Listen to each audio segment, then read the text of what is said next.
Sampurasun para mitra, kalintang bingahna tiasa tepang deui dina acara Pani Ismanah di kanal YouTube YKB Bahasa Sunda. Satu acan urang ngabandungan panglenyepan dinten ieu hayu urang neneda nyuhunkeun pingpinan Roh Suci. Hatur nuhun Gusti kumargi kadeudeuh kanyaah kasalamatan nu dilebet anjeun tos katampi ku abdi sadaya. Danget ieu abdi sadaya nyuhunkeun pingpinan Roh Suci kangge nuyun abdi sadaya dina ngalenyepan pangandika Gusti. Berkahan abdi sadaya supados tiasa ngaregepkeun sareng ngalarapkeunana dina kahirupan sadidinten. Dilebet nami Gusti Yesus Kristus. Amin. Para mitra, penyepaneun urang dinten ieu dicuta tina buku renungan wasiat anu dijudulan Ludeung Mahiwal. Dumasar serat Petrus nu kahiji pasal 4 ayat 1 dugi ka ayat nu kagenep. Sareng nas janten puseur panglenyepan urang nyaeta ayatna nu ka-4 anu ungelna kieu.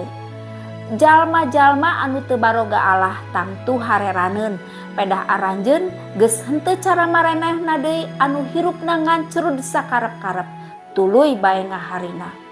Para mitra, aya sahiji video sosial eksperimen nu mintonkeun yen jalmi teh geuning sakitu gampilna dipangaruhan ku lingkungan sabudeureunana. Saurangan tiasa kalayan gampil gaduh kabiasaan anyar di lingkungan nu anyar. Fenomena kieu kajantenan margi sifatna jalmi minangka makhluk sosial. Jalmi alim hirup nyorangan sareng mencil kasingkur ti batur. Kumargi kitu jalmi baris pipilueun nuturkeun paripolah mayoritas sahiji kelompok minangka bentuk pertahanan hirup. Para mitra, pergumulan kieu teh nunuju dirandapan ku jamaah-jamaah nu disaur ku Rasul Petrus ngalangkungan seratna. Mayoritas ti aranjeunna teh nu hirup ngumbara. Aya kacangcayaan, aya kabingbangan dina diri aranjeunna pikeun hirup saluyu sareng pangersa Gusti. Lingkungan di mana aranjeunna dumuk sagulung sagalang sareng paripolah ngancrud sakarep-karep. Aranjeunna dianggap aneh, pedah henteu ancrub deui kana dosa. Rasul Petrus misaur pikeun mageuhkeun pilihan aranjeunna.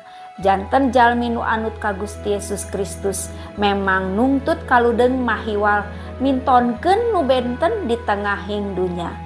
Nalika naluri kamanusaan ngajurung urang kangge nuturkeun kabiasaan lingkungan, Rasul Petrus ngahiap jamaah sangkan emut ka Gusti Yesus Kristus anu tos nandangan sangsara.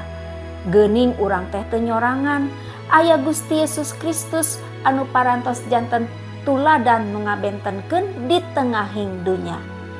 Para mitra, danget ieu urang oge hirup kumbuh di lingkungan nu sarupi kitu. Seueur laku lampah nu teu hade, malihan mah palanggaran nu tos dianggap lumrah sareng teras janten paripolah mayoritas. Dina kaayaan kieu mah urang sing ludeung mahiwal ti batur teu pipilueun kana lalampahan nu teu hade. Nalika bingbang cangcaya geurana neda ka Gusti Yesus Kristus nu tos nuladanan mintonkeun nu benten ti batur di tengahing dunya. Hayu urang ngadoa. Hatur nuhun Gusti kanggo panglenyepan dinten ieu di mana abdi sadaya dipeperih kangge gaduh kaludeung mahiwal teu ngiring ancrub deui kana dosa. Abdi sadaya kedah ngariksa diri sareng talu kana pangersa Allah supados teu kapalidkeun ku hawa nafsu. Berkahan abdi sadaya supados tiasa ngalarapkeun pangandika Gusti dina kahirupan sadidinten. Paneda ieu disuhunkeun di lebet asmaning Gusti Yesus Kristus. Hatur nuhun Gusti. Amin.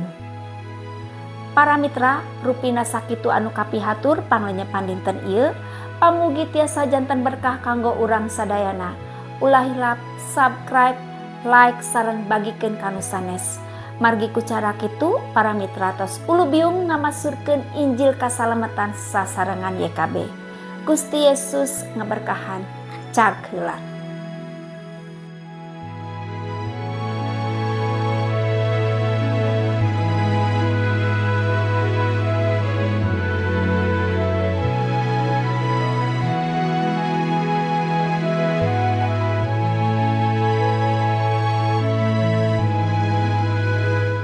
Sahabat, mari dukung pelayanan dan pekabaran Injil melalui YKB. dengan membagikan link acara ini kepada sebanyak mungkin orang.